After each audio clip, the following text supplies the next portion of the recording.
We're counting down the days to the NFL draft here in the Sportsocracy. It is Draftmas season. Oh, Draftmas tree, oh, Draftmas tree. And we roll on here with our team-by-team 3-round mock drafts. And it's time to look at the Indianapolis Colts. They have a pick each in the first, second, and third rounds.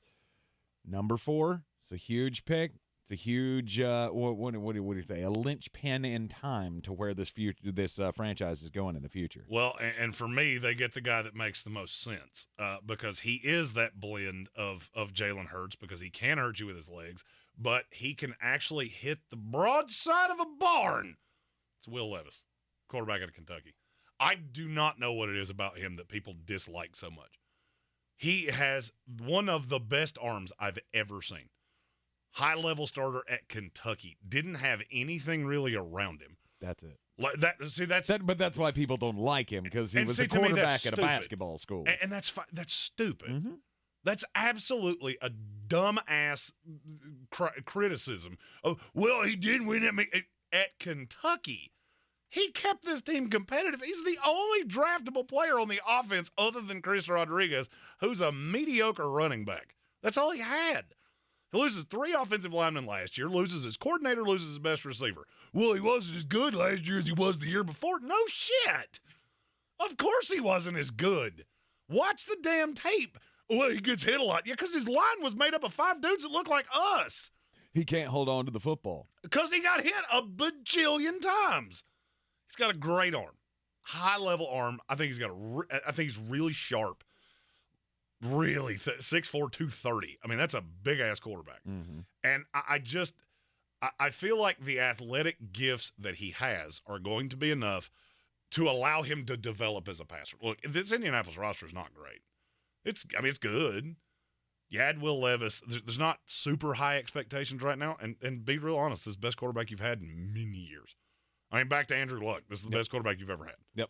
So I feel like some of the criticisms I hear about him they get in my brain, and then blood starts running out of my ear, and I'm really tired of arguing about this guy. If the quarterback wasn't the most important position on the field and in sports, I would say Indianapolis's biggest need might be at wide receiver, which at their second pick in the draft, at number 36 overall, you got them addressing that position. Josh Downs, wide receiver out of Carolina.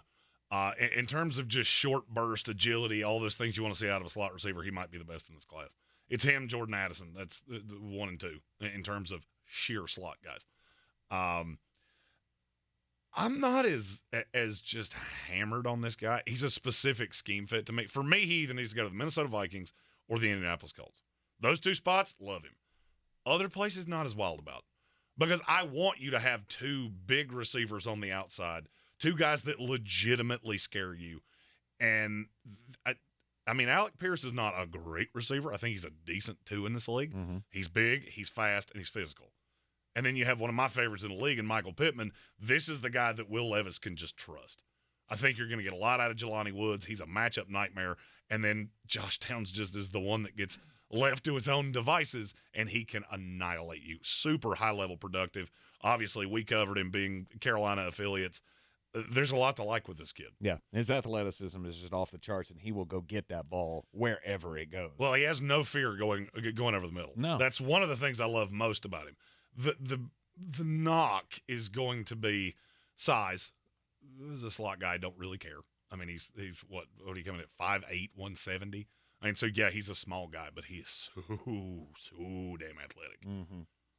In the 3rd round, pick from the Washington Commanders at number 80, the Indianapolis Colts take Zach Harrison, edge rusher out of Ohio State. All right, if you just watched him work out, 1st round pick. If you just watched highlight tapes, 1st round pick. The problem is that you get off the highlight reel, and there's a lot of, well, where the fuck did he go? Mm-hmm. Do you know what he ran at the combine? No. 4.41. Whoa. 4.41. And why are we not talking about him more? Because the tape's just not all that good.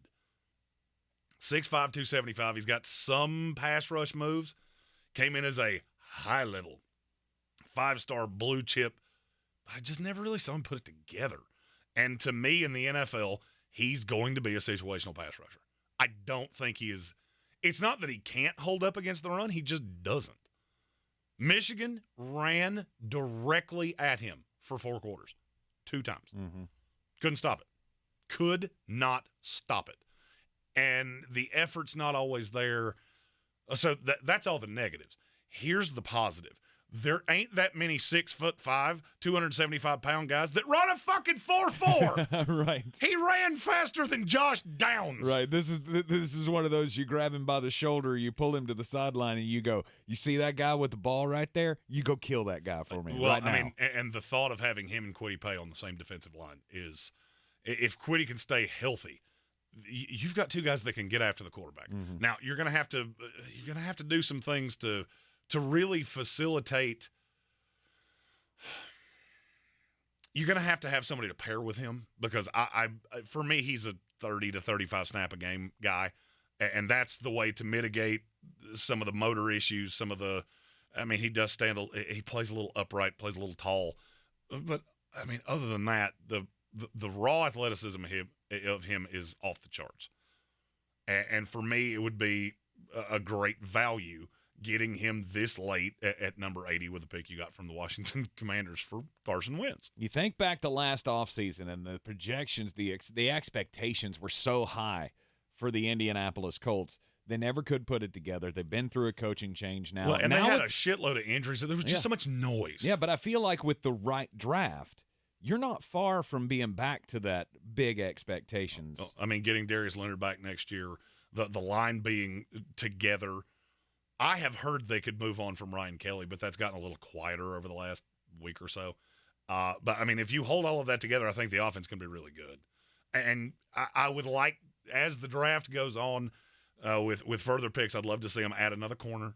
I'd love to see them add somebody on that offensive line. I just want another piece, somebody for a developmental piece, and maybe somebody on the interior of that line as well.